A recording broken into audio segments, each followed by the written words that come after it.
মাগো চিন্ময় রূপ ধরে আয়, মাগো চিন্ময় রূপ ধরে আয়। মৃন্ময়ী রূপ তোর পুজি শ্রী দুর্গা, তাই দুর্গতি কাটিল না হায়। চিন্ময়ী রূপ ধরে আয়, মাগো চিন্ময়ী রূপ ধরে আয়।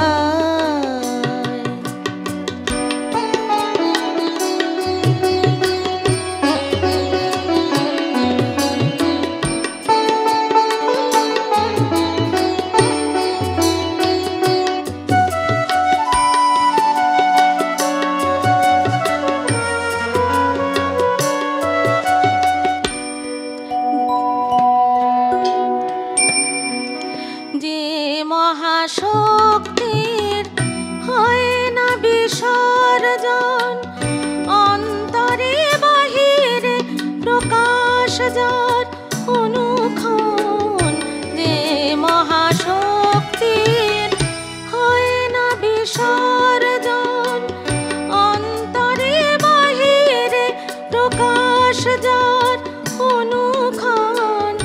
মন্দিরে দর্গে রহে না যে বন্দি, সেই দুর্গারে দেশ চায়।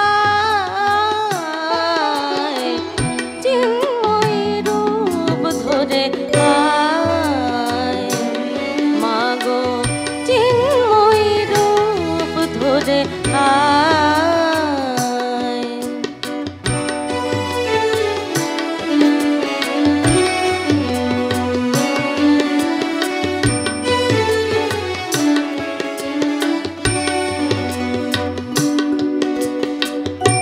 আমাদের দ্বিভুজে দশভুজা শক্তি, দে পরম ব্রহ্মময়ী।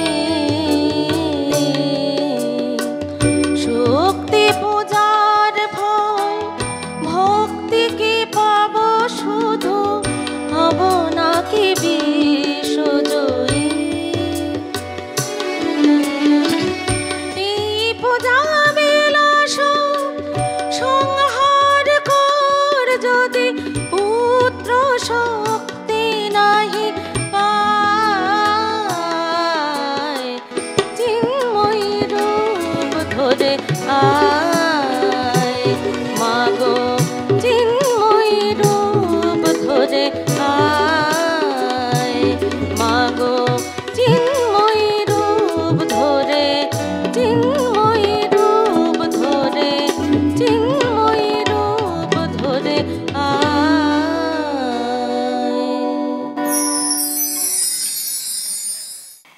মহাষ্টমীর শুভেচ্ছা সবাইকে জানাই। আজকে মহাষ্টমীর আড্ডায় আমরা উপস্থিত হয়েছি কলকাতা টিভিতে, এবং কলকাতা টিভির আজকের আড্ডায় যারা রয়েছেন আমাদের আড্ডার শরিকরা, তাদের সঙ্গে একটু পরিচয় করে দিই। প্রথমে বলি, আমার সঙ্গে রয়েছেন অভিক, আমার সহকর্মী। একদম মহাষ্টমীর অনেক অনেক শুভেচ্ছা তোমাকে, এবং যারা দর্শকরা রয়েছেন তারা অপেক্ষা করে থাকেন আমাদের এই বৈঠকি আড্ডার জন্য। তো আমাদের সঙ্গে যারা রয়েছেন তাদের সঙ্গেও তাহলে পরিচয়টা করে। তোমাকে তো খাসা লাগছে অভিক।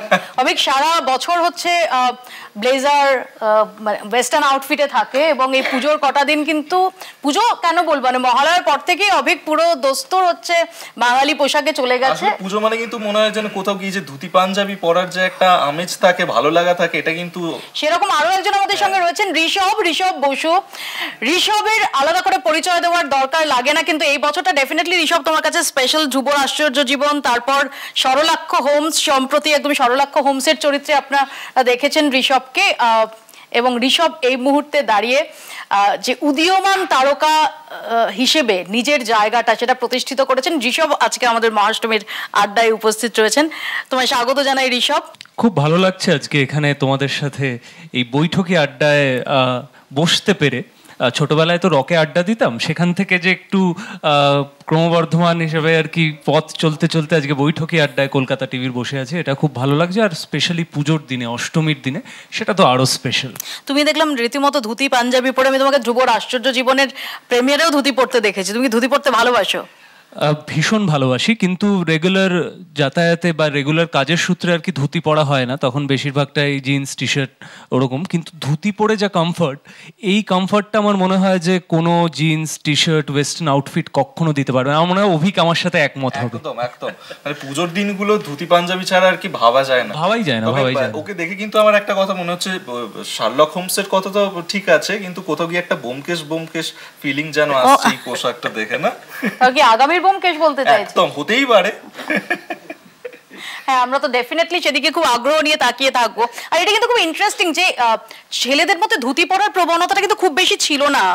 রিসেন্টলি আমি দেখছি এটা অনেক ইনক্রিজ করছে। অংশুমান আছে, অংশুমান কর আমাদের সঙ্গে রয়েছেন, কবি। অংশুমান, তুমি তো আমি একেবারেই ধুতি পরতে পারি না, মানে পরতে খুবই ভালো লাগে, কিন্তু একদম পারি না। কিন্তু আজকাল কিন্তু এই রেডিমেড ধুতিগুলো পরে আছে, আমি জানি না এটা কি এটা রেডিমেড, মানে ঋষভ কি পরে এসেছে? না না না, ও পরে এসেছে আমার দেখে মনে হচ্ছে। আমি বিশ্বাসী না, আমি একদম ওল্ড অভিক একটা রেডিমেড। আমি একবার ভেবেছিলাম যে রেডিমেড ধুতি আমি মানে পরা যায় কিনা, পরে ভাবলাম যে অনেক সমস্যা। তুমি কি সেই প্রজাতির যারা শুধুমাত্র বিয়েতেই ধুতি পরেছে, নাকি তুমি তাও পরো না? আমি পড়েছি, আমাদের বিশ্ববিদ্যালয়ের কিছু কিছু কাজে ধুতি পরতেই হয়, মানে যেমন কনভোকেশন যখন হয়েছে তো তখন পড়েছি ওই এক দুবার। কিন্তু সেটা ও যেমন বললো যে ভীষণ কমফোর্টেবল, আমি তো ভীষণ আনকমফোর্টেবল ফিল করেছি ধুতি পরে। তো যে কারণে আমি একবার ভেবেছিলাম যে আজকেও ধুতি পরে আসা যায় কিনা, তারপর আর রিস্ক নিইনি। আর আমাদের সঙ্গে রয়েছেন, যার গান দিয়ে আমরা আজকের আড্ডাটা শুরু করলাম, আজকের বৈঠকি আড্ডাটা, শেলি। শেলি, স্বাগত জানাই। শেলি, খুব সুন্দর একটা গান দিয়ে আমরা শুরু করলাম এবং একদম পুজোর যে মেজাজটা, সেই মেজাজটা তৈরি হয়ে গেল। আমরা আরেকটা গানে যেতে পারি?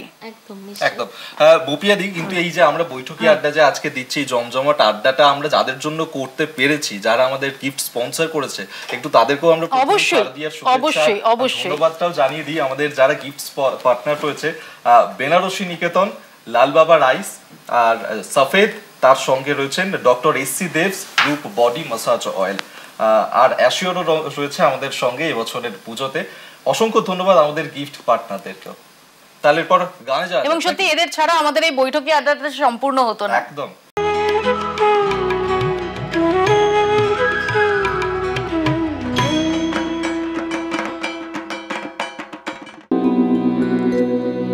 जय माता लक्ष्मी, जय कमलावासिनी,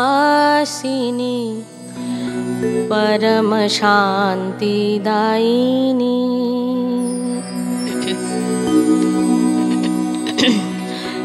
जय माता लक्ष्मी, जय कमलावासिनी,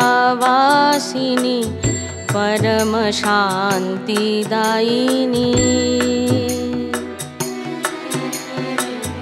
करिए कृपा मां विष्णु प्रिय, करिए कृपा मां विष्णु प्रिय, सदा सुखदायिनी मां। जय माता लक्ष्मी, जय कमलावासिनी, परम शांतिदायिनी।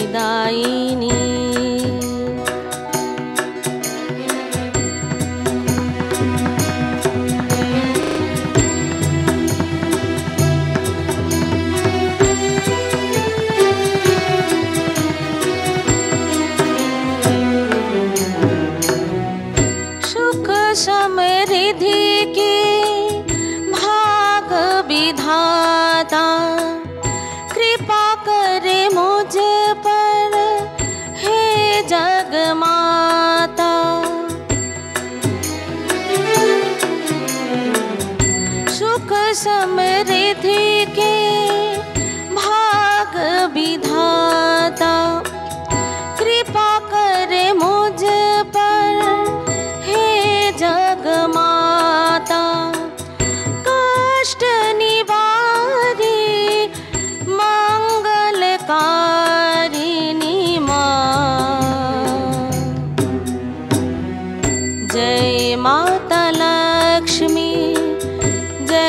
कमलावासिनी परम शान्तिदायिनी।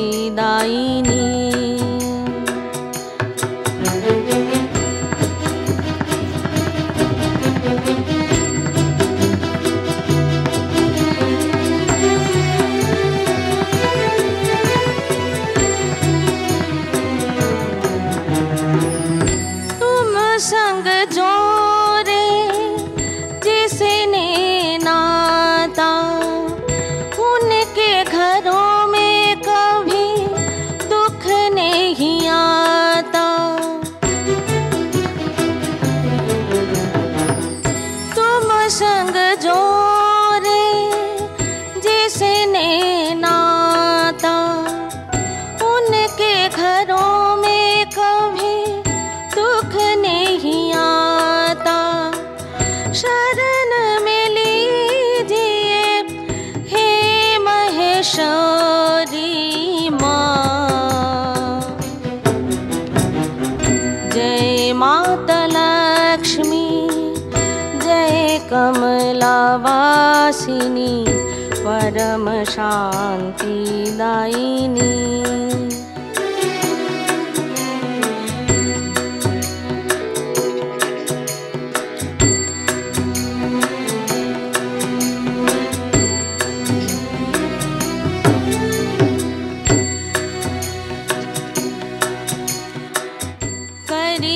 कृपा मां विष्णु प्रिय, करिए कृपा मां विष्णु प्रिय। सदा सुखदायिनी मां। जय माता लक्ष्मी, जय कमलावासिनी परम शान्तिदायिनी।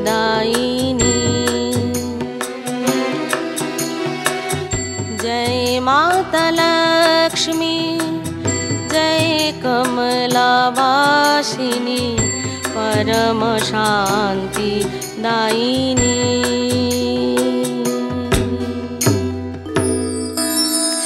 অসাধারণ। আর আমি একটু আমাদের এই আড্ডার আজকে যাদের ছাড়া আজকের আড্ডাটা সত্যি সম্পূর্ণ হতে পারে না, আমাদের সঙ্গে যে মিউজিশিয়ান বন্ধুরা রয়েছেন তাদের সঙ্গে একটু ইন্ট্রোডিউস করিয়ে দেবো। একটু দাদার নাম যদি বলেন প্লিজ। আমার নাম অঞ্জন। অঞ্জন দা, আচ্ছা। শুভদীপ, শুভজিৎ, আচ্ছা শুভজিৎ। মানুষ চক্রবর্তী, সুকান্ত মুখার্জি। সুকান্ত মুখার্জি। এবং তাদের সঙ্গত ছাড়া সত্যি আজকের এই আড্ডাটা সুরেলা আড্ডা একদম। আর অষ্টমী মানে কিন্তু আরো একটা জিনিস খুব স্পেশাল, এই যে পুজোর গান টান হচ্ছে তো মনে পড়ে যাচ্ছে যে অষ্টমীর অঞ্জলিটা। তো আমরা তো অনেকেই মুখিয়ে থাকি আজকের দিনে সকাল সকাল উঠবো, স্নান করে তারপর অঞ্জলিটা দেব। আমার খুব ঋষভের কাছে জানতে ইচ্ছে করছে যে ঋষভ, অঞ্জলিটা আজকের দিনে কার সঙ্গে দেওয়া হয়?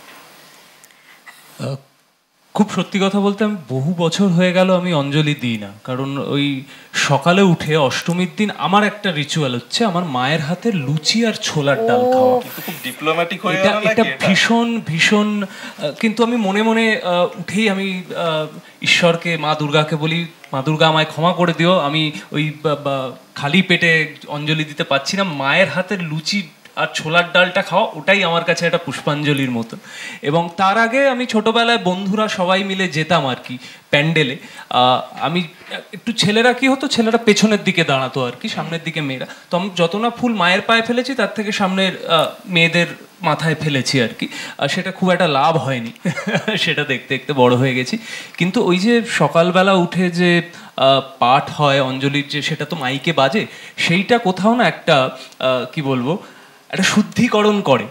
একটা একটা ভেতরটা না কিরকম একটা অদ্ভুত শান্ত আর পবিত্র একটা ফিলিং হয়। সেটা আবার নবমী দশমীতে গিয়ে আবার কিছুটা অপবিত্র হয়ে যায় আর কি, খাওয়া দাওয়া ইত্যাদি করে। কিন্তু আমার কাছে অষ্টমীর রিচুয়াল হচ্ছে মায়ের হাতের। না, ওই অঞ্জলিটা আমরাও দিতে চাই, মাসিমার লুচি ছোলার ডাল, সেটা আমরা কিভাবে মানে কিভাবে দিতে পারবো সেই অঞ্জলিটা, সেটা জানতে চাই। তাহলে সামনের বছর আমরা একটা করি, যে সামনের বছর অষ্টমীতে তোমরা সবাই আমার বাড়িতে সবার নেমন্তন্ন শাশুড়ি রইল। এসে আমার মায়ের হাতে, আমার মায়ের কিঞ্চিত কষ্ট হবে এত লুচি ছোলার ডাল করতে, কিন্তু আমার মা খুব আনন্দ পাবেন, কারণ আমার মা সবাইকে খাওয়াতে খুব মারা ওটা ভালোবাসে। মোটেই কষ্ট বলে আমার মনেই মা করে না। ভীষণ- আমার মা খুশি হবেন আর কি, যে এতজনকে খাওয়াতে পারবো, বাহ খুব ভালো হবে। এবং সবাই যদি খেতে পারে, মৌপিয়াদিকে দেখে তো আমার মনে হয় মা আরো মানে 10টা লুচি বেশি বেলে দেবে আর কি। কিন্তু 10টা লুচি আমি খেতে চাইলেও আমার খাওয়াটা ঠিক হবে না ঋষভ। না, অষ্টমীর দিন আমার মনে হয় ওটা অ্যাডজাস্ট করা যেতে পারে। তুমি না হলে নিজে কি রান্না বান্না করতে পারো? হ্যাঁ, কারণ আমি একা থাকি বাহ। এবং আমি খুব ছোটবেলা থেকেই, যেহেতু বাবা মা দুজনেই কর্মরত, তো খুব ছোটবেলা থেকেই আমার রান্না বান্না, বাড়ির কাজ, এই সবটা শিখতে হয়েছে। এবং এখন যেহেতু আমি একা থাকি, কলকাতা টিভিতে আমি বোধহয় প্রথমবার বলছি এই কথাটা, এবং পুজোর আড্ডায় বলছি যে আমার বাড়ির যাবতীয় কাজ, মানে ঘর পরিষ্কার থেকে শুরু করে বাসন মাজা, কাপড় কাচা, রান্না করা, সবটা আমি নিজের হাতে করি আর কি, নিজেকেই করতে হয়। ওই জন্যই ও সুপাত্র, তাই তো? সর্বনাশ, আমার মা এটা দেখছে এবং আমাকে আবার কথা শুনতে হবে, কারণ আমার বাবা মা দুজনেই ওয়ার্কিং ছিল, কিন্তু আমি বাইরে যত কাজ করতে পারি, আমি ঘরে গেলে আমি তত লেজি। আর যেটা হয়, আমার বন্ধুরা বা এই যে তোমার মতো তুমি এখন বললে, আমার মা তো দেখছে আজকে বাড়ি গেলে আমার গঞ্জনা শেষ থাকবে না, যে এই তো ঋষভও সব বাড়ির কাজ জানে, তুই একমাত্র করতে পারিস না। না না, আমি তোমার দলে আছি। হ্যাঁ, মানে ও একদম ব্যতিক্রম, এটা ধরে নিতে হবে তোমাকে। আমি জানি না অভিকের কি কি কি না, খবর। আমিও যেহেতু এই ঋষভ যেমন বলছিল, আমিও বর্ধমানের ছেলে, এখানে একা থাকি, তো আমিও মানে কুটনো কাটা, বাসন মাজা, জামা কাপড় কাচা সব করতে একা থাকতে গেলে করতে হয়। আমিও মাঝে মাঝে যখন একা থেকেছি করতে বাধ্য হয়েছি, কিন্তু সেগুলো একেবারে মানে জঘন্য সব কাজ হয়েছে আর কি। মানে আমি যখন একা থেকেছি তখন নুডলস আর ইনস্ট্যান্ট নুডলস এর উপর ভরসা করে থেকেছি, মানে আমি আর শোধরানোর না আর কি। যারা একটু শুটিং করে বা এইসব কাজে ব্যস্ত থাকে, তাদের বেশিরভাগই ইনস্ট্যান্ট নুডলসের উপরেই ভরসা করে থাকতে হয়। থাকে। ঠিকই ঠিকই, সেটা আমার মেয়ে আমাকে বলছিল। আমি একদিন ওকে খুব ধমকাধমকি করছিলাম যে কি সারাদিন তুই এই ম্যাগি খেয়ে, বললো তুমি জানো না আমাদের গোটা জেনারেশন বেঁচে আছে ম্যাগির জন্য। তো এই নুডলসের এটা একটা বড় ব্যাপার আমি দেখেছি, মানে আমাদের পরবর্তী প্রজন্ম। কিন্তু আমরা ধরো আমাদের যে প্রজন্মটা, তখনও কিন্তু এই খাবার দাবারগুলো আসেনি। মানে এবং তুমি যে নিয়ম মানার কথা বলছো, পুজোর সময় কিন্তু আমাদের সমস্ত নিয়ম এখনো ভেঙে যায়। কোনো এবং কিছু পুজোর সময় আমি যেমন পুরোদস্তুর ভোগী, মানে আমি ভোগের ওপরই থাকি। অনেকে যেমন বলে না যে পুজোয় কি খাবে, রোল খাবে না বিরিয়ানি খাবে, আমার পুজোয় হচ্ছে যেখানে আমি ভোগ পাবো আমি সেখানেই যা ভোগ, সেটা খিচুড়ি ভোগ হোক, সেটা পোলাও হোক, লুচি ভোগ হোক, আমি ভোগের ওপরই থাকি। সেটা খুব ইন্টারেস্টিং, কারণ সবসময় ভোগ সব জায়গায় পাওয়াও যায় না।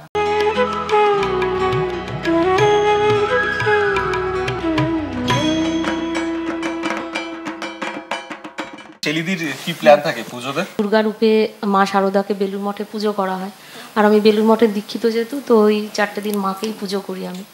তারপর তো বেরোনো থাকেই বাচ্চাদের সঙ্গে, তো এইভাবেই মানে পুজোর দিনটা কাটে। এবং আমিও মৌপিয়াদির মতোই ভোগ খেতে ভীষণ ভালোবাসি, ভীষণ। মানে ভোগের যে একটা স্বাদ ওই সময়টা একটা অন্যরকম থাকেই, পাওয়াটাও সত্যি খুব ভাগ্যের ব্যাপার।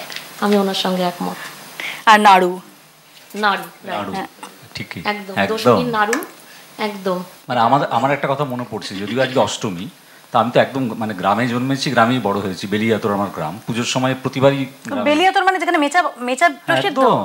এবং যামিনী রায়, শুধু মেচা বলো না তো, দেখেছো ভোগী মানুষ শুধু খাওয়ার দিক ছিল। আগে যামিনী রায় বলো, তারপরে বলো মেচা।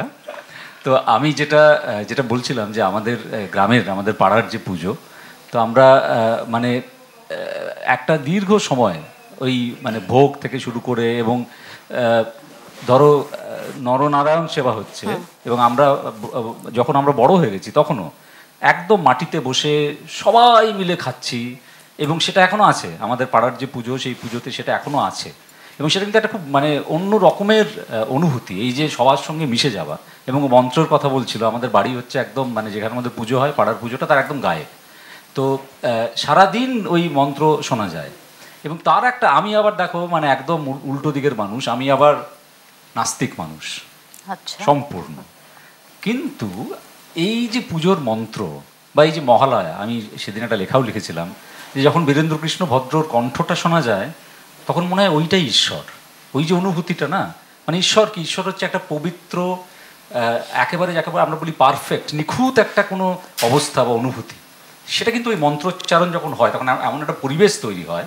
এবং যে জন্যে পুজো যে বাঙালির সবচেয়ে বড় একটা সাংস্কৃতিক উৎসব, এবং তাতে যেই সকলের অংশগ্রহণ, এইটা কোথাও দেখতে পাওয়া যায় না চট করে, এটা একটা বিরল ব্যাপার। এবং যে কারণেই কিন্তু তুমি দেখবে যে আমার মতো মানুষ যারা, তারাও কিন্তু পুজোর আনন্দটা একদম চেটে পুটে নেন দুদিকে। তারা হয়তো সবাই অঞ্জলি দেন না, তারা হয়তো সারাক্ষণ গিয়ে, কিন্তু আমাদের পুজো মণ্ডপে যে কুইজ হতো সন্ধ্যাবেলা, মানে গ্রামের পুজোর একটা অন্য ব্যাপার থাকে, আবার একদম একটা আলাদা ব্যাপার থাকে গ্রামের যে বারোয়ারি পুজো।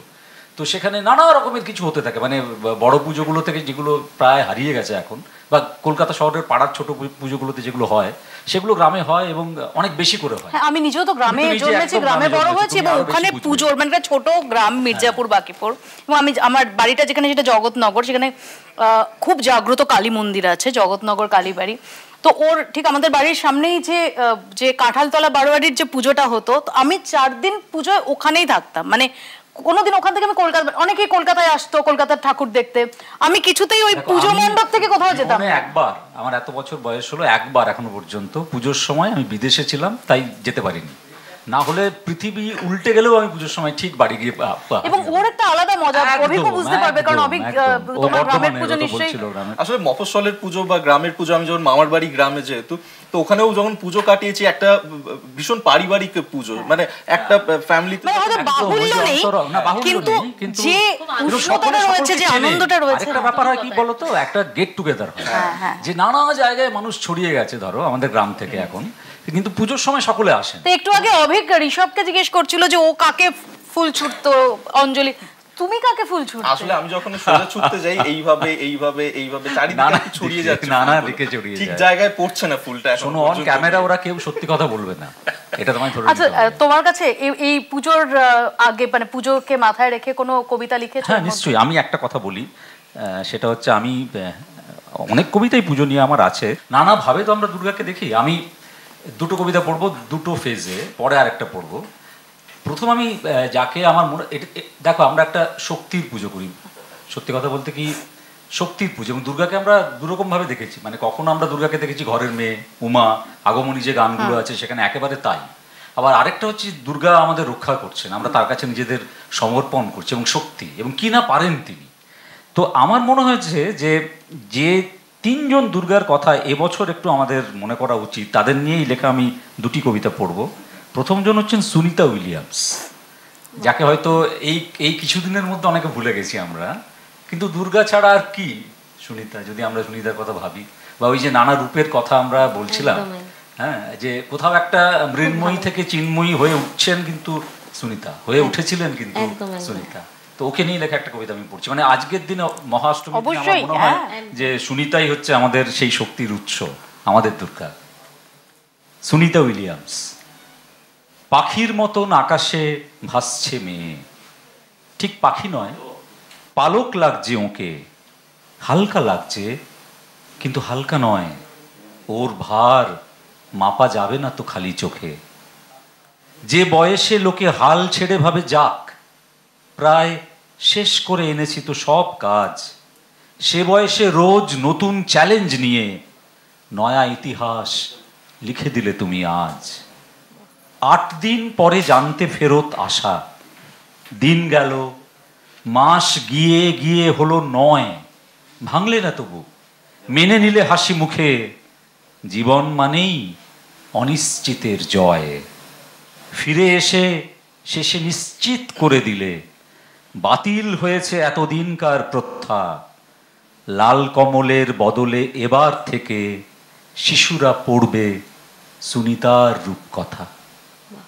দুর্দান্ত, সত্যি, বিশেষ করে লাস্ট লাইনটা গায়ে কাটা দেওয়ার মতো। দেখো, এই সুনিতা তো রূপকথাই লিখেছে, তাই না? এবং দুর্গাও একদিক থেকে রূপকথা লিখেছেন। এই যে শক্তি, অসুর, যা কিছু অশুভ তাকে দলন করছেন তিনি।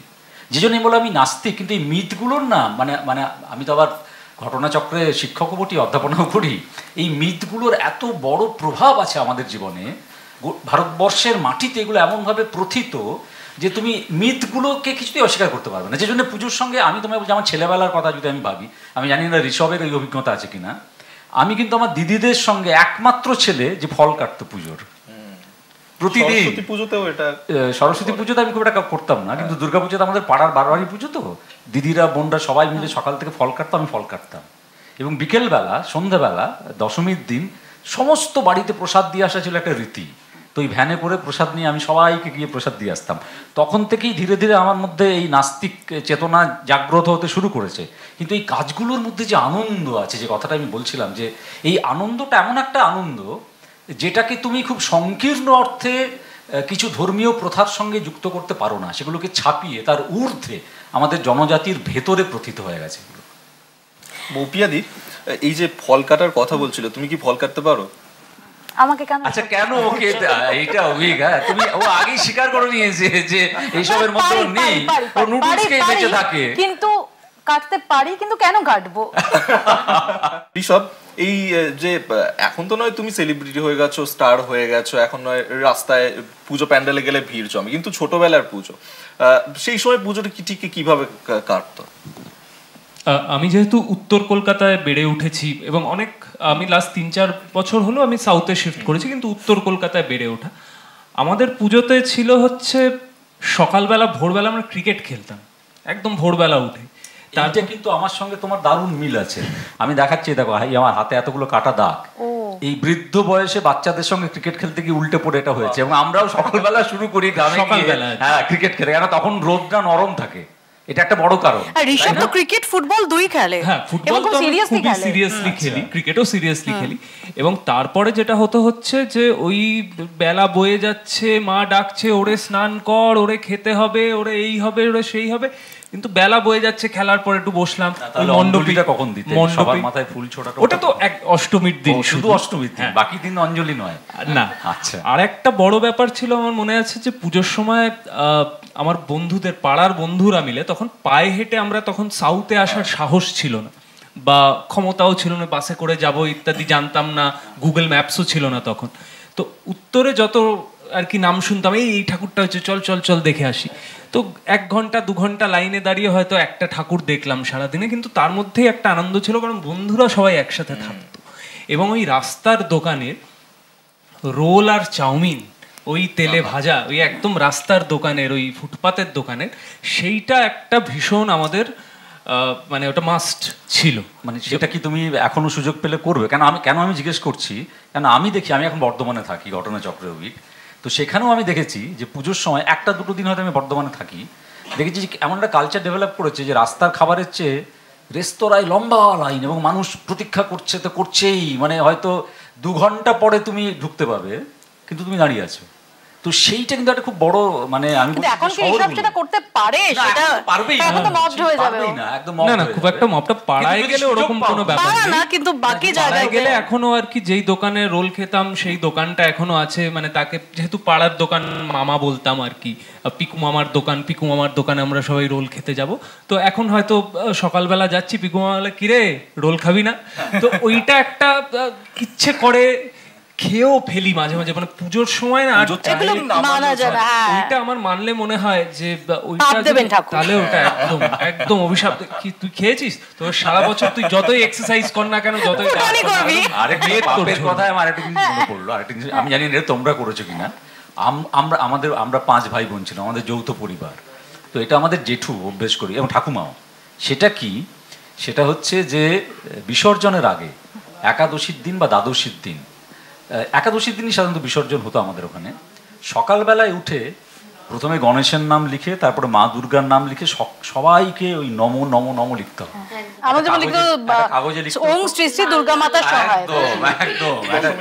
এবং সেটা গিয়ে তারপরে মা দুর্গার পায়ে দিয়ে আসতে হবে। এটা আমাদের গ্রামের, মানে আমাদের ওই বারোয়ারির ঠাকুর, আমাদের গোটা গ্রামের সব যত বারোয়ারি আছে সব হচ্ছে একটা জায়গাতেই তার নিরঞ্জন হয়। হ্যাঁ, তো প্রথম ঠাকুর ওখানে জলে পড়ার পর তারপর ঠাকুর মশাই বাড়ি আসতেন, এবং আমরা ওই বেলপাতায় ওং শ্রী শ্রী দুর্গা মাতার সহায় লিখতাম। হ্যাঁ, খাগের কলমে লিখে তারপর হচ্ছে বড়দের প্রণাম করা, প্রণাম করলে টাকা তো নিতাম তখন হয়তো 10-20 টাকা ম্যাক্সিমাম। আর হচ্ছে পাড়ায় পাড়ায় প্রত্যেকের বাড়ি প্রণাম করতে যাও, ওখানে মিষ্টি নিমকি সব খাওয়া, নাড়ু নিমকি খাওয়া। আমার এখনো একটা ঘটনার কথা মনে পড়ে গেল, এটা তুমি বললে। এটা আমি জানি না ঋষভরা কতটা করেছে, অভিজ্ঞরা, মানে ওরা আমাদের চেয়ে অনেক পরের জেনারেশন, তখন আস্তে আস্তে এটা মানে কমতে শুরু করেছে। আমরা এমন খেতাম যে তারপরে মাটিতে এসে গড়াগড়ি দিতে হতো মানে আর কোনো জায়গা নেই। মানে ধরো আমাদের পাড়ায় যত বাড়ি আছে তার পাশের পাড়ায় যত বাড়ি আছে সমস্ত জায়গায় আমরা যেতাম দল বেঁধে, এবং মানে যাকে বলে গলা পর্যন্ত খাওয়া, যার কোনো জায়গা নেই, এবং খাজা থেকে শুরু করে নাড়ু থেকে শুরু করে নিমকি থেকে শুরু করে গজা কি না ঘুগনি, এবং অনেক বাড়িতে মাংসের ঘুগনি হতো, সেটার জন্য আমরা খুব ওত পেতে। ছেলেদের পুজো কিরকম কেটেছে ছোটবেলায়? ছোটবেলায় খুব মজার মধ্যেই কেটেছে, কারণ আমি যে সেটাই কলকাতাতেই। হ্যাঁ, কলকাতা বলতে হাওড়ায়। আচ্ছা। তো আমরা যে ক্যাম্পাসে থাকতাম সেই ক্যাম্পাসের ভিতরেই পুজো হতো। তো সেই জায়গায় আমরা সব বন্ধুরা মিলে খুব মজা করা, এবং ওই যেটা বললেন দশমীতে সবার বাড়িতে যাওয়ার জন্য আমরা সবাই অপেক্ষা করে থাকতাম। আমার বন্ধুদের মধ্যে সব আলোচনা হতো কার বাড়িতে ঘুগনি হচ্ছে, কার বাড়িতে স্পেশাল কি হচ্ছে, যে যাবো আমরা সবাই মিলে খাবো, এনজয় করবো। তো এটা ছোটবেলায় সত্যি এরকম।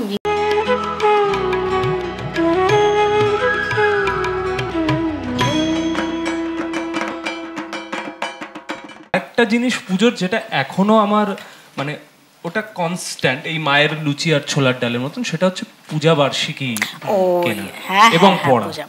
হয়তো সব গল্প উপন্যাস, কিন্তু আমি কবিতা সবকটাই মোটামুটি পড়ি, মনে থাকে না সেটা অন্য ব্যাপার, কিন্তু আমি পড়ি, মানে মোটামুটি মা একটা নিলেন, আমি এখনো মানে আনন্দ মেলা নিই ছোট, মানে ওইটা হয়তো সব গল্প পড়ি না, কিন্তু ওই যে ছোটবেলার পুজোর একটা যে আমেজ থাকে, আনন্দ মেলাটা আসা বাড়িতে, ওইটা থাকে। আরো অনেক পূজা বার্ষিকী আসে, তো ঘুরিয়ে ফিরিয়ে সেগুলো পড়া হয়, তো সেটা আমার মনে হয় সেটা কনস্ট্যান্ট থেকে গেছে, এবং আমৃত্যু সেটা একটা কনস্ট্যান্ট আমার জীবনে থেকে যাবে। পরে একটা ছোট কবিতা শুনতে পাবো নাকি তোমার কাছে? কবিতা কেন, ও গানও গায়, ওর কাছে একটা গানও শুনবো। সেগুলো পরে কখনোর জন্য কবি আছেন এখানে, আমরা আজকে আড্ডাতেই শুনবো। আমরা বাতুলতা হয়। যে গানটা গাইতে যাচ্ছি, যদি সবাই মিলে একটু হয়ে যায়, বাংলা আমার সরষে ইলিশ। আচ্ছা, যেহেতু খাবার শুধু খাবার কথা হচ্ছে, তার আগে তোমার জন্য একটা জিনিস আছে, সেটা দিয়ে দিই। গানটা শুনবো, তার আগে গিফট রয়েছে তোমার জন্য, সেই গিফটগুলো আমরা একটু দিয়ে দিই। শেলিদির জন্য অনেকগুলো গিফট রয়েছে ডক্টর এসসি দেভস রূপ বডি মাসাজ অয়েলের তরফ থেকে এই ছোট্ট গিফট হ্যাম্পার। নবমী দশমী তুমি প্রত্যেক বছর আরো গ্ল্যামারাস হতে পারবে। থ্যাংক ইউ, রিলে করি। Thank you. অ্যাশিওরের তরফ থেকেও এই গিফটটা তোমার জন্য, Assure moving the world together, আর সাফেদের তরফ থেকেও এই গিফটটা তোমার জন্য।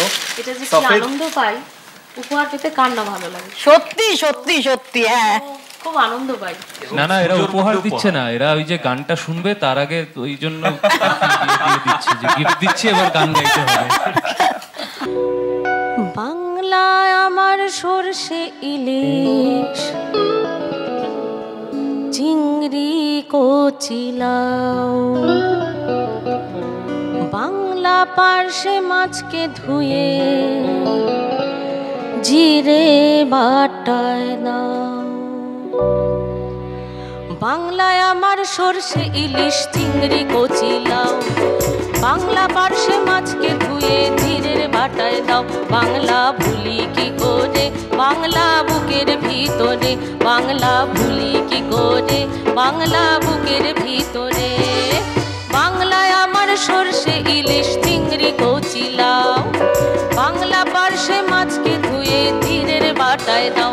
বাংলা ভুলি কি করে বাংলা বুকের ভিতরে, বাংলা ভুলি কি করে বাংলা বুকের ভিতরে।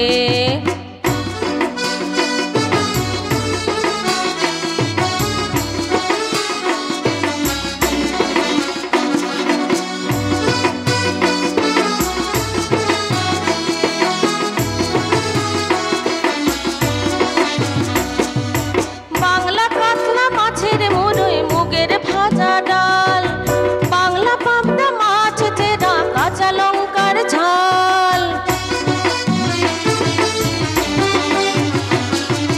বাংলা কাতলা মাছের মুড়োয় মুগের ভাজা ডাল, বাংলা পাবদা মাছ চেরা কাঁচা লঙ্কার ঝাল। কেউ এলে আর দু মুঠো চাল দাও হাঁড়িতে দাও, কেউ এলে আর দু মুঠো চাল দাও হাঁড়িতে দাও। বাংলা ভুলি কি করে বাংলা বুকের ভিতরে, বাংলা ভুলি কি করে বাংলা বুকের ভিতরে। বাংলায় আমার সরষে ইলিশ, চিংড়ি কচিলাও, বাংলা পার্শে মাছকে ধুয়ে জিরের বাটায় দাও। বাংলা ভুলি কি করে বাংলা বুকের ভিতরে, বাংলা ভুলি কি করে বাংলা বুকের ভিতরে।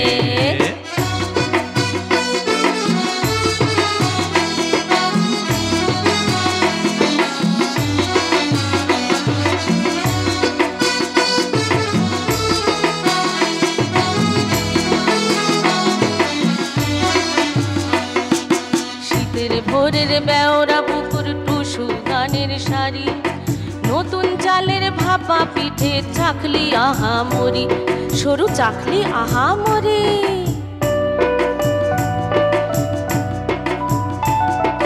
শীতের ভোরের বেওরা পুকুর টুসু গানের শাড়ি, নতুন চালের ভাপা পিঠে চাকলি আহা মরি, সরু চাকলি আহা মরি। বাংলা ঈদের লাড্ডু বানায় আবছা ভরে ওঠা, বাংলা কিশোর ভাইয়ের মাথায় ছোট্ট বোনের ফোঁটা।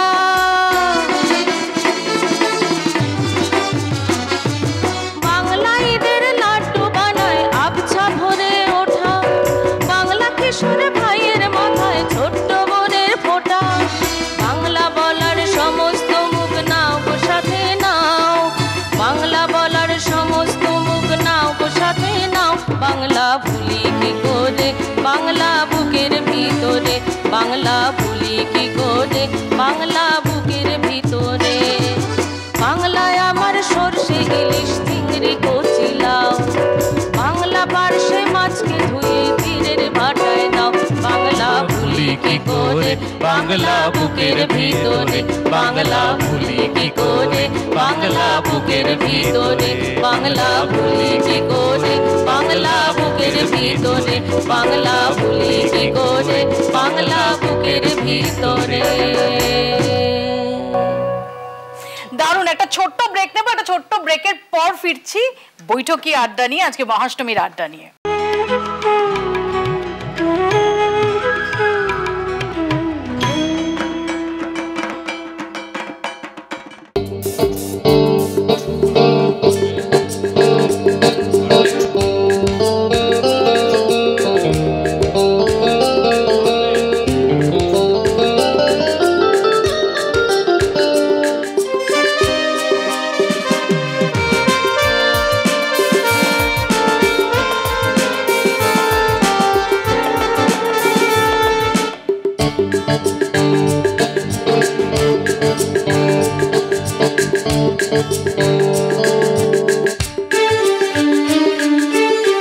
লাল ফিতে সাদা মোজা স্কুলের ইউনিফর্ম, নটার সাইরেন সংকেত সিলেবাসে মনোযোগ কম। পড়া ফেলে এক ছুট ছুটে রাস্তার মোড়ে, দেখে সাইরেন মিস করা দোকানিটা দেয় ঘড়িতে দম।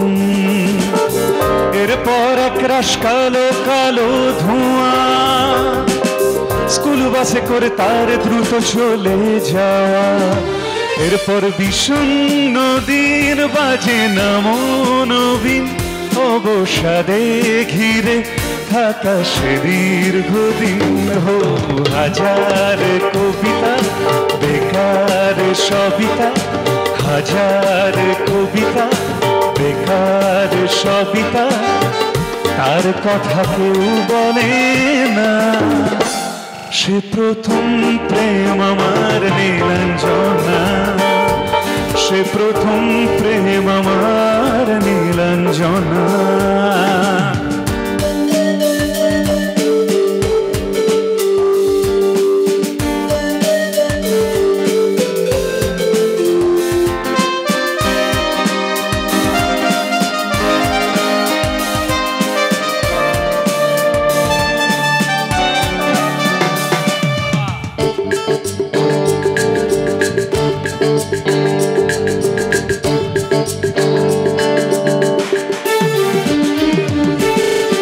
সন্ধ্যা ঘনা তো যখন পাড়ায় পাড়ায় রক থাকতো ভরে কিছু বখাটে ছড়ায়। হিন্দি গানের কলি সদ্য শেখা গালাগালি একঘেয়ে হয়ে যেত সময়ে সময়ে। তখন উদাস মন ভোলে মনোরঞ্জন, দাম দিয়ে যন্ত্রণা কিনতে চায়। তখন নীলাঞ্জনা প্রেমিকের কল্পনা, মনের গভীরতা জানতে চায়। বোঝেনি অবুঝ মন নীলাঞ্জনা তখন, নিজেতে ছিল মগন প্রাণপণ। হাজার কবিতা বেকার বেকার সবিতা, হাজার কবিতা বেকার সবিতা, তার কথা কেউ বলে না। সে প্রথম প্রেম আমার নীলাঞ্জনা, সে প্রথম প্রেম আমার নীলাঞ্জনা।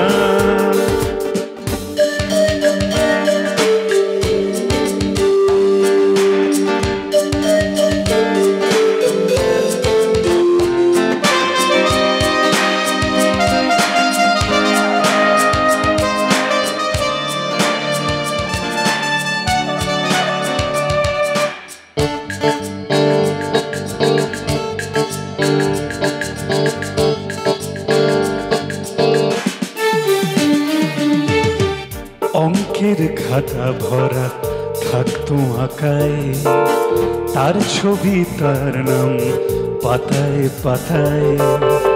হাজার অনুষ্ঠান প্রভাত ফেরির গান, মন দিন গনে সেই দিনের আশায়। রাত জেগে নাটকের মহড়ায় চঞ্চল, মন শুধু সেক্ষণের প্রতীক্ষায়। রাত্রি রাঙিনায় যদি খোলা জানালায় একবার একবার যদি সে দাঁড়ায়, তখন খোলা চুলে হয়তো মনের ভুলে তাকাতো সে অবহেলে দু চোখ মেলে। হো হাজার কবিতা বেকার সবিতা, হাজার কবিতা বেকার সবিতা, তার কথা কেউ বলে না। সে প্রথম প্রেম আমার নীলাঞ্জনা, সে প্রথম প্রেম আমার নীলাঞ্জনা, সে প্রথম প্রেম আমার নীলাঞ্জনা, সে প্রথম প্রেম আমার নীলাঞ্জনা। দুর্দান্ত একটা নস্টালজিয়ায় ভরিয়ে দিল পর্ণাভ আমাদের আড্ডার এই পর্যায়ে জয়েন করেই। সত্যি এটা নস্টালজিয়া। এবং যখন এই গান নচিকেতা গাইছেন সেই সময় আমরা স্কুলের শেষ ধাপে, আর আমাদের হচ্ছে ওই লাল ফিতে, স্কুল ইউনিফর্মে লাল ফিতে, হ্যাঁ, সাদা ফ্রক, লাল বেল্ট, তারপর লাল পাড় সাদা শাড়ি। তো এটা মানে সত্যি নস্টালজিয়া। পর্ণাভ আমাদের সঙ্গে জয়েন করেছেন এবং লিজা জয়েন করেছেন।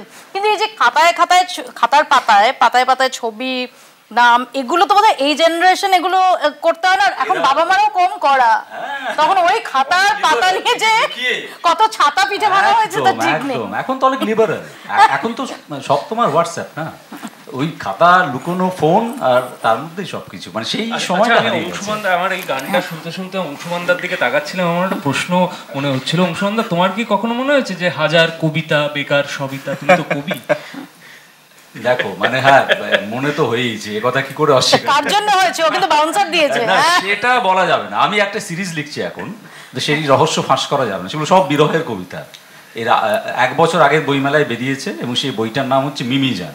এবছর বইমেলায় আসছে মিমিজান 2, এবং সবাই আমাকে জিজ্ঞেস করছে যে মিমিজান কে। তো এটার উত্তর তো আমি দেবো না, কিন্তু সেগুলো সবই বিরহের কবিতা এবং এই হাজার কবিতা বেকার সব। বৌদিকে উত্তর দিতে হয় হয়তো, অবশ্যই হয়, অবশ্যই হয়। তাহলে একটা জিনিস আমি তোমায় বলি, সেটা হচ্ছে যে কবিদের, মানে আমি এটা অগ্রজদেরও দেখেছি, মানে সুনীলদার স্ত্রী যেমন স্বাতীদি দেখেছি, ধরো মানে কবিদের স্ত্রীরা না একটা সময়ের পর এটা হজম করে নেন।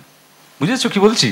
মানে যে কবিরা এরকম এরকম কবিতা লিখবে নি। এই যেমন সুনীলদা লিখে গেছে নীরাকে নিয়ে, ধরো, ঠিক আছে?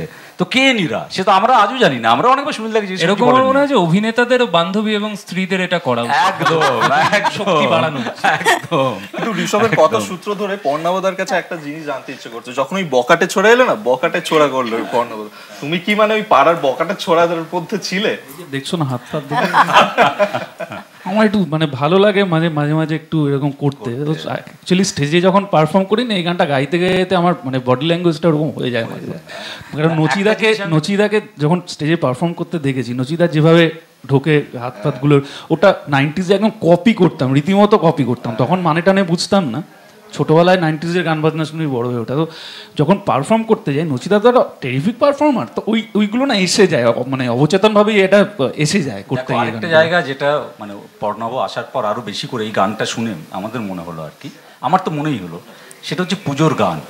পুজোর এটা নিয়ে আমরা এখনো কথা বলিনি, মানে আজকে এই মহাষ্টমীর দিনে আমাদের ছেলেবেলাটা ধরো ও যে সময় 90s কথা বলছে তখন আমরা মানে তারুণ্যে ঢুকছি, কলেজে রয়েছি, তো আমাদের যে ছেলেবেলা সেই সময় থেকে আমরা এমন এমন গান শুনেছি, মানে মান্নাদের নতুন গান পুজোর রিলিজ করছে এবং সে নিয়ে আমাদের উন্মাদনা, সেখান থেকে কবির সুমন, নচিকেতা, অঞ্জন দত্ত, তারপরে চন্দ্রবিন্দু, ধরো আমি বলছি মানে যদি দেখি সেই জায়গাটায় কোথাও একটা আমার এখন কেন জানি না মনে হয় যে এই এখনো গান রিলিজ করে এবং সেগুলো অধিকাংশই তোমার ইউটিউবে মিউজিক ভিডিও এবং যে সময় মোহিনের ঘোড়াগুলি প্রথম প্রকাশ পেয়েছিল সেই সময় এই ধাক্কাটা মানে ডেফিনেটলি একটা অংশের মধ্যে নিশ অডিয়েন্সের কাছে সেটা ছিল। পুজোর গান বলে আলাদা একটা গান, যে গানে কোথাও গিয়ে যেটা আমরাও শুনেছি হেমন্ত মুখোপাধ্যায়ের গান, সলিল চৌধুরীর গান, এবং এই গানগুলো বাজলেই না, কিছু গান আছে বাজলেই মনে হয় এই তো পুজো, মানে পুজোর সেগুলো কিন্তু এখনো বাজে প্যান্ডেলে,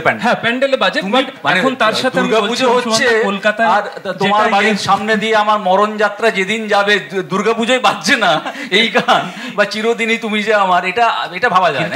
খুব অদ্ভুতভাবে শহুরে কালচারে একটা জিনিস যেটা আমি খুব মিস করি সেটা হচ্ছে পুজোয় খুব হিন্দি গান বাজে, প্রচুর র্যাপ গান বাজে, এবং আমাদের পাড়ায় তো মাঝে মাঝে ভোজপুরি গানও বাজে আর কি পুজোর সময়, অষ্টমীর দিন আর কি রাজা মফস্বল বা গ্রামকে সেটা এখনো ছুঁতে পারেনি, কিন্তু শহরকে এটা ভীষণভাবে একটা ছোঁয়াচে হয়ে গেছে। যে এটা আমি ব্যক্তিগতভাবে এই গানটা শুনেই আমার মনে হচ্ছিল বর্ণাবতা যখন যে এই গানটা বাজলেই মনে হয় এই তো পুজোর প্যান্ডেলে ওই যে পুজোর ডেকে ক্যাসেটটা বাজছে।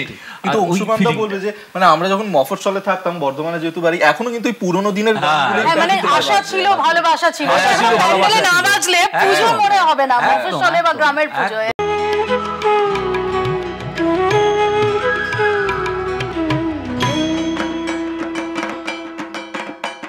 যখন আমি কলেজে পড়াচ্ছি তখন এই গানটা খুব হিট করে গেল, সেটা হচ্ছে পালকিতে বউ চলে যায়, এবং সর্বত্র বাজছে, মানে এবং সেটা পুজোর সময়, মানে কিন্তু সেটার একটা কিন্তু একটা ওই পুজোর টাচ আছে। এখনো যদি ওই গানটা কোথাও শুনি তখন কিন্তু যেমন পুজো আসছে, যেমন নীলাঞ্জনা শুনে মনে হয় পুজো আসছে, ওই গানটা কোথাও একটা মানে কিছু গানের না এরকম একটা ব্যাপার আছে। আর এই যে নচিকেতার যে যখন আবার নচিকেতা আমাদের চমকে দিলেন একটা গানে, যে প্রথম মাস্তানি মানে প্রকৃত অর্থে মাস্তানি এই ফিলটা পাওয়া, এবং সত্যি তখন আমাদের এই যে একঘেয়েতে যে একটা অদ্ভুত একটা যেভাবে তার প্রনাউন্সিয়েশন হতো, এটা দারুণ একটা কথা বলেছো, মানে যে জন্য নচিকেতা একটা বিরাট অংশের আমরা দেখেছি যখন আমাদের কলেজ জীবন ছাত্রছাত্রীর কাছে, আমাদের বন্ধুদের কাছে পপুলার হলো। কেন?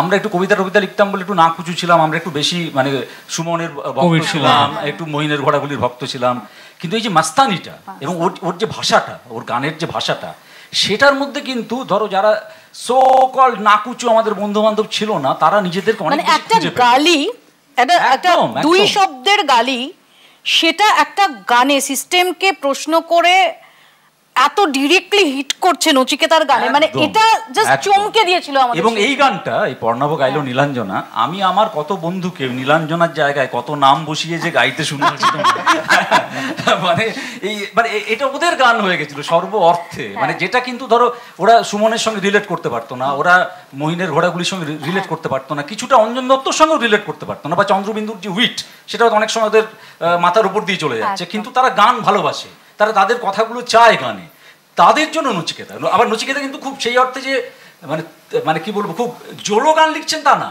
এটা একটা ওই যে তুমি বললে না একটা মাস্তানি, এইটা খুব আলাদা নচিকেতার গানের মানে কথায় একটা একদম প্যান্ডেলের গান। লিজা তোমার কাছে যদি এই যে একদম পুরো কিছু গান আছে একদম প্যান্ডেলের গান, মানে ওরা প্যান্ডেলে বাজবেই, এরকম একটা গান তোমার কাছে চাইতে পারি? তো একটা নস্টালজিয়া গান আশা ভোসলেজির এবং আর ডি বর্মনজির কম্পোজিশনে চেষ্টা করছি, দেখি তোমাদের কেমন লাগে।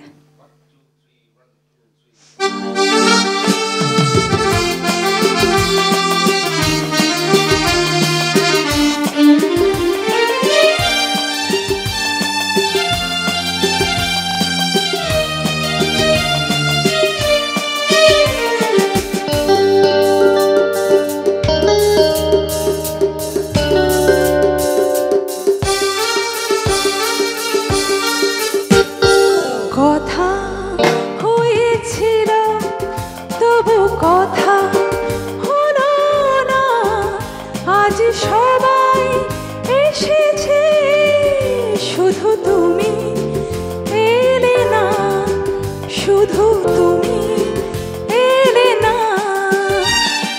কথা হয়েছিল তবু কথা হলো না, আজ সবাই এসেছে শুধু তুমি এলে না, শুধু তুমি এলে না।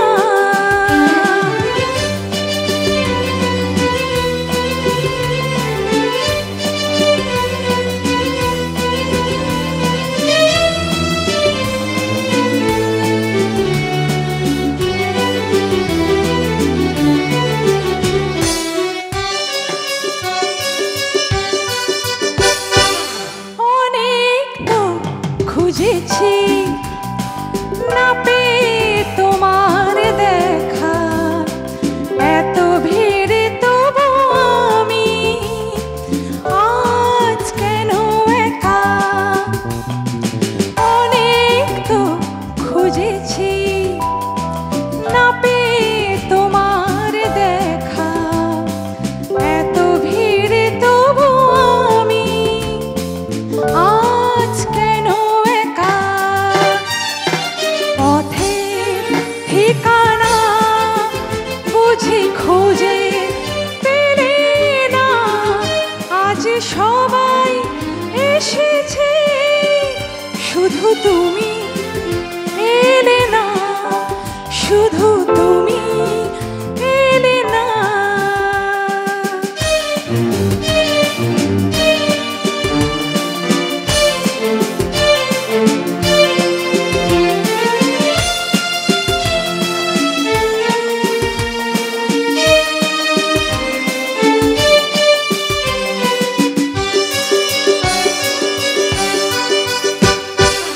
আসে যে সে তো যাবে, ধরে রাখা যাবে না, মরিচিকা সে তো দূরে, কাছে তাকে পাবে না। আসে যে সে তো যাবে, ধরে রাখা যাবে না, মরিচিকা সে তো দূরে, কাছে তাকে পাবে না। আমার অপরাধ তুমি ভুলে গেলে না, আজ সবাই এসেছে শুধু তুমি এলে না, শুধু তুমি এলে না। शिकवा कोई तुमसे ना है तुम पे कोई जोर, तुमको अपना समझे हम, तुम निकले कोई और, तुम निकले कोई और, तुम निकले कोई और। Thank you.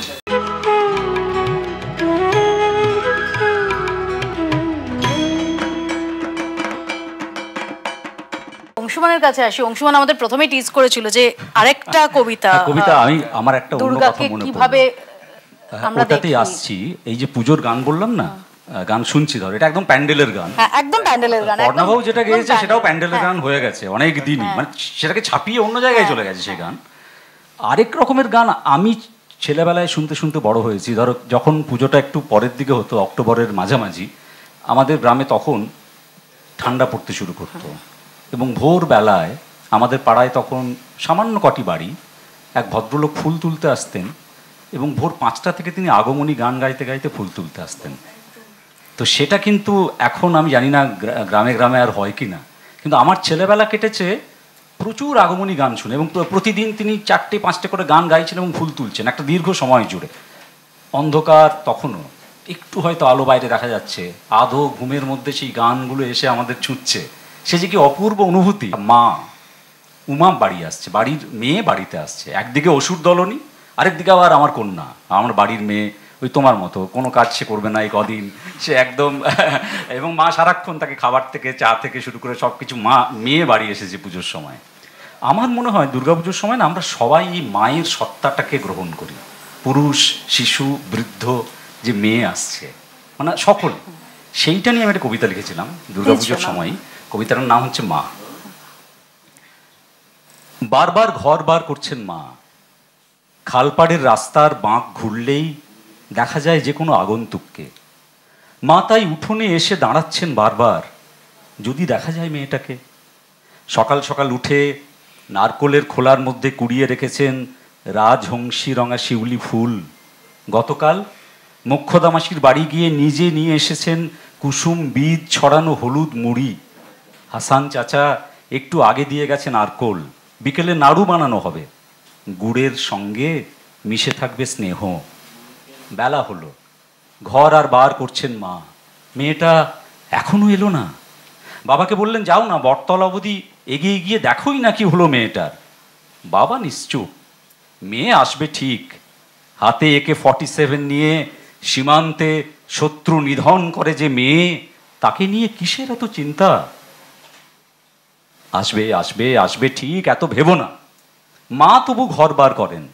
গোপালকে আজ 7 দিন ধরে বলে আসছেন, দেখো যেন বৃষ্টি না পড়ে, ঝড় না ওঠে, বিদ্যুৎ না চমকায়, মেয়ে যেন আমার নির্বিঘ্নে বাড়ি ফেরে। বিশ্বের কাছে যতই হোক দুর্গতি না আসেনি, তিনি তো মা, তার তো মেয়ে, আদরের দুর্গা, পাড়ার দুর্গি। লিঙ্গ পরিচয় মুছে গেছে, উধাও বয়সের ব্যবধান। ব্যালকনি আর উঠোনে সারি সারি উদ্বিগ্ন মুখ, প্রত্যেকে চাইছে যেন নিরাপদে ঘরে ফেরে মেয়ে। পুজোর আর দিন 10 বাকি, দ্বিতীয় কোনো পরিচয় নেই। বাংলার ঘরে ঘরে এখন শিশু, বৃদ্ধ, নারী, পুরুষ, প্রত্যেকে মা। দারুণ। আর সত্যি তো আমরা এই যে সম্প্রতি অপারেশন সিন্দুরের সময়, ওই কবিতাটা পড়ে দেবো একসঙ্গে, পড়ে দেবো। হ্যাঁ, আমি যেটা বলছিলাম যে কর্নেল সোফিয়া কুরেশি, দেখো ওটা নিয়ে আমার একটা উইং কমান্ডার ভূমিকা দাস, তাদের মধ্যেও তো আমরা দুর্গার রূপই দেখতে চেয়েছি বা তাকেই দেখেছি। আমি এই কবিতাটা পড়ে নি, এখন আমি বলেছিলাম না দুটো পড়ে নি, কারণ তুমি যে প্রসঙ্গটা তুললে ওদের নিয়েই লেখা এই কবিতা, ওই জন্য আমি বললাম যে পড়ে নি। এই কবিতার নাম হচ্ছে মুখ। সূর্য নিভে গেছে কবে, বাস করি গোধূলির দেশে, কার দিকে চেয়ে থাকি, কোথায় এসে অনির্বাণ মুখ। মাঠগুলি শস্যহীন, নদী বুঝি শুকিয়ে পাথর, তদুপরি মেয়ে গেল ঢেকে দিতে ছোট ছোট সুখ। কার দিকে চেয়ে থাকি, ভেবে ভেবে যখন আকুল, তখনই আলোর রেখা অভ্র চিরে বলল, শোন দাঁড়া। হতাশ হওয়ার আগে ওই দেখ সোফিয়া, বমিকা, গোধূলি গগনে মেঘে ফুটেছে অমল দুটি তারা। দারুণ, মানে অংশুমানদার কাছে যে কবিতাটা শুনলাম দুর্দান্ত, কিন্তু মৌপিয়াতে কি বলো? সত্যি। আর আমি না এখানে যদি ঋষভের একটা গান না শুনি, হ্যাঁ একদম, তাহলে, কারণ ঋষভ এটা থেকে পালিয়ে যাওয়ার চেষ্টা করছে, কিন্তু ঋষভ হ্যাঁ আমরা ছাড়বো না ঋষভ। এবং তোমার শ্রীকান্ত ওয়েব সিরিজের গানগুলো সেগুলো খুব ভালো, এবং আমি জানি তোমার কোনো ফেভারিট গান। যে মিউজিক ডিরেক্টর আর সিঙ্গার তারা আমাকে বাড়ি এসে মারবে যদি আমি এখন গান গাই। না, গান অন্য দিনের জন্য তোলা থাক, তাহলে আমাকে বারবার ডাকবে আর কি। না না, এমনিও ডাকবো। গান কবিতা সব শুনিয়ে দিলে তাহলে তো বিপদ আর কি। তার মানে কবিতা শোনাতে চাই? না না না, আমি কোনোটাই শোনাতে চাইছি না, কারণ এত ভালো পর্ণাবোধা গাইলেন, লিজা গাইলেন, আর অংশুমানদার কবিতার পরে তো আমার মনে হয় যেই দুটো কবিতা পড়লেন, তোমায় আমরা ছাড়ছি না, আমরা তো বারবার আসবো, আমরা শুনি আজকে রে। আবার যদি আমরা দেখি যে খুবই খারাপ, তাহলে তো আমরা রিস্ক নেব না। না, কারণ যে আমরা আজকেই শুনে নেওয়া, ভালো হলেও শুনে নেওয়া দরকার, খারাপ হলেও শুনে নেওয়া দরকার। ভালো কথা বলেছো, একদম একদম।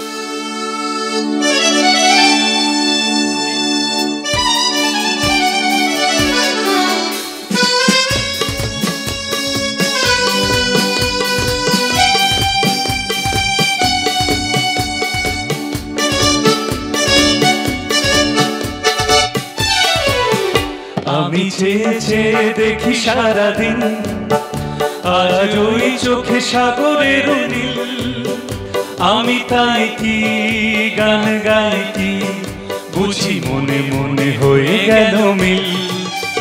আমি চেয়ে চেয়ে দেখি সারাদিন, আজ ওই চোখে সাগরের নীল, আমি তাই কি গান গাইতি, বুঝি মনে মনে হয়ে গেল মিল।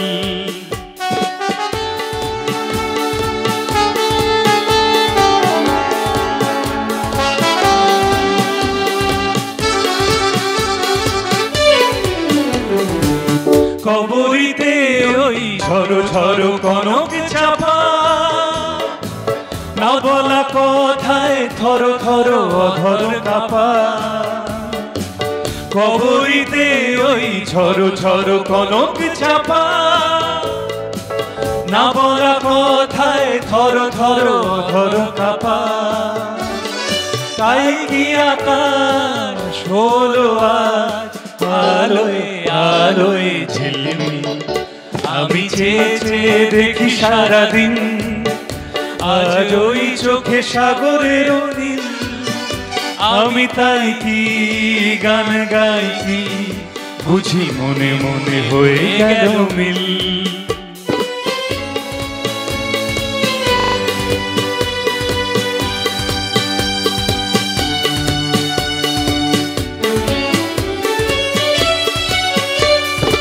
এই যেন নয় গো প্রথম, তোমায় যে কত ডেকেছি, স্বপ্নের তুলি দিয়ে তাই তোমার যে ছবি এঁকেছি।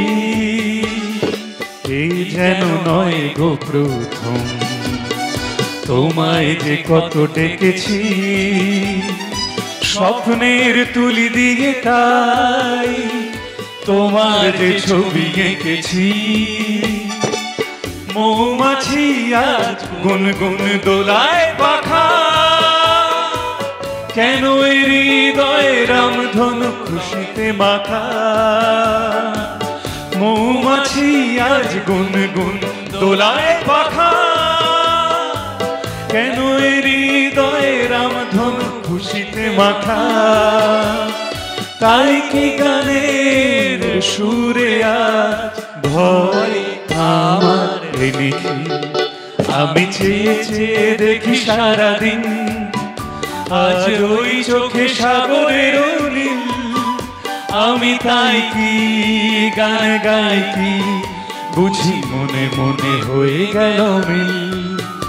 আমি চেয়ে চেয়ে দেখি সারাদিন, আজ ওই চোখে সাগরের নীল, আমি তাই কি গান গাইতি, বুঝি মনে মনে হয়ে গেল মিল।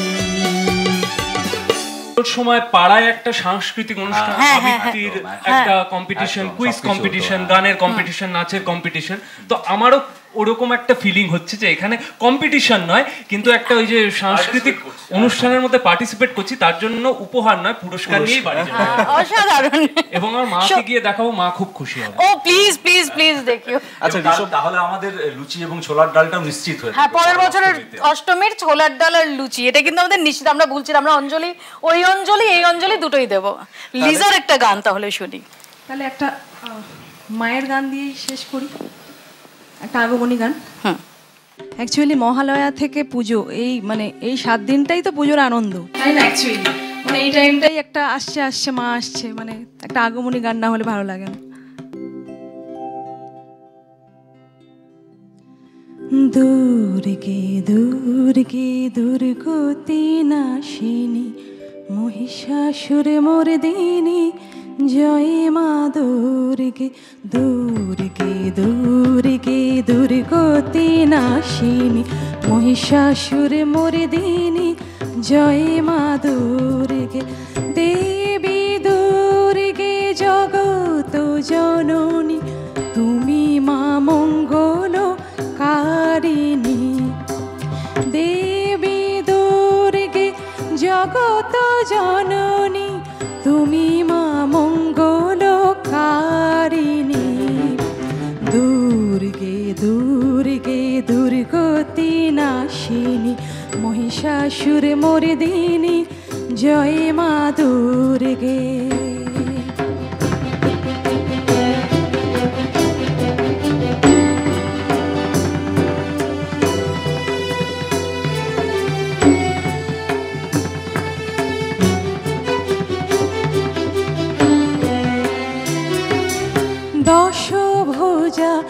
দশ সহস্রশালিনী মধু কৈটভ সংহারিণী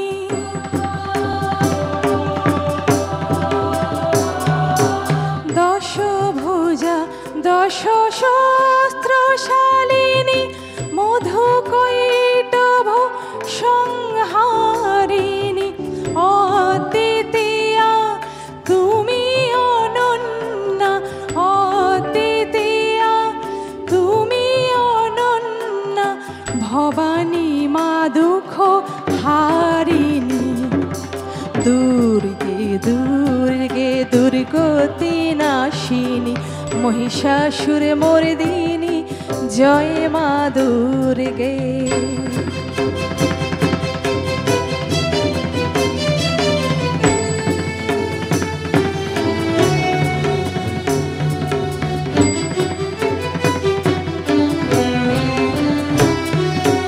সত্যগুণে মহাসরস্বতী রজগুণে মহালক্ষ্মী রূপিণী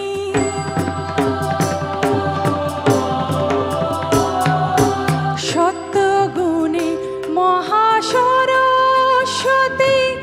রজগুণে মহালক্ষ্মী রূপিণী তমগুণে মহাদুর্গা তুমি তমগুণে মহাদুর্গা তুমি মহামায়া গো সনাতনী দুর্গে দুর্গে দুর্গতি নাশিনী মহিষাসুর মর্দিনী জয় মা দুর্গে দুর্গে দুর্গে দুর্গতি নাশিনী মহিষাসুর মর্দিনী জয় মা দুর্গে দুর্গে দুর্গে দুর্গতি নাশিনী মহিষাসুর মর্দিনী জয় মা দুর্গে থ্যাংক ইউ দারুণ লিজা এবং সত্যি এই কটা দিনের জন্য এই গানগুলো শোনার অপেক্ষায় আমরা সারাটা বছর অপেক্ষা করে থাকি একদম একদম তাহলে পুরস্কারগুলো তুলে দিই আমরা ঋষভের জন্য ঋষভ হ্যাঁ না না ঋষভের জন্য একটা তো স্পেশাল আছে আচ্ছা লাল বাবা রাইস স্বাদ ও স্বাস্থ্য একসাথে এখানে পেয়ে যাচ্ছ তার সঙ্গে রয়েছে সাফেদের তরফ থেকে গিফট হ্যাঁ এটাও কাজে লাগবে জামা কাপড় কাচবে নিজে আর আমরা যদি লুচি ছোলার ডাল খাই না আমরা জিনিস পাচ্ছি না সব আমরা আরো ভালো ভালো কিছু রান্না করলে সেটাও খাই অ্যাশিওরের তরফ থেকেও এই গিফটটা তোমার জন্য Assure moving the world together আর হচ্ছে ডক্টর এসসি দেবস রূপ বডি মাসাজ অয়েলের তরফ থেকে এই ছোট্ট গিফটটা লিজার জন্য লিজার জন্য উপহার রয়েছে লিজার গুলো পারজন করে দিতে হ্যাঁ Assure moving the world together সাফেদের তরফ থেকেও এই গিফটটা তোমার জন্য আর রয়েছে ডক্টর এসসি দেবস রূপ বডি মাসাজ অয়েল আর এদিকে অংশুমানদা তোমার জন্য অনেক উপহার প্রথমেই পর্ণাভকে আমরা আরো কিছুক্ষণ আটকে রাখবো হ্যাঁ কাজী পর্ণাভকে আমরা এখন উপহারটা দিচ্ছি না উপহার বা পুরস্কার সাফেদের তরফ থেকে এটা আর হচ্ছে ডক্টর এসসি দেবস রূপ বডি মাসাজ অয়েলের তরফ থেকেও তোমার জন্য থ্যাংক ইউ কেমন লাগলো বলো এখানে এসে না দারুণ লেগেছে মানে মহাষ্টমীর দিন এরকম একটা আড্ডা দেওয়া যাবে খোলামেলা একদম আড্ডা আমরা সবাই প্রাণ খুলে কথা বলেছি চমৎকার গান শুনেছি আর একটু থাকতে পারলে ভালো লাগতো আমি পর্ণাভর খুব ভক্ত মানে সেটা বলা হয়নি তো ওর গান চলুক তোমরা থাকো খুব ভালো লাগলো এবং সবচেয়ে বড় প্রাপ্তি আজকের এই আড্ডায় ঋষভের গান সত্যি অপিয়াদি তাহলে আমরা ঠাকুর দেখতে বেরোই তুমি সামলাও এবার না না না তুমি কোথায় যাবে তুমি কোথায় যাবে ঠাকুর দেখতে যাবো এবার না তোমায় কোনো ঠাকুর দেখতে যেতে হবে না তুমি ধুতি পরে বাইরে বেরিয়ে ঠাকুর দেখতে যাবে না ওচটকে পড়ে আসলে আসলে ও একা যাবে না তো ও সেইজন্য তুমি আবার সমব্যথী ওকে আই আন্ডারস্ট্যান্ড ওকে ছেড়ে দাও ও চাইছে ছেড়ে দিতে আচ্ছা ওর মন আর স্টুডিওতে নেই হ্যাঁ আর নেই স্টুডিওতে ওর মন আর স্টুডিওতে নেই ঋষভের মনও স্টুডিওতে নেই কাজে আমাকে একটা ব্রেক নিতেই হচ্ছে আমরা আবারও আড্ডার পরবর্তী পর্যায়ে নিয়ে ফিরছি সঙ্গে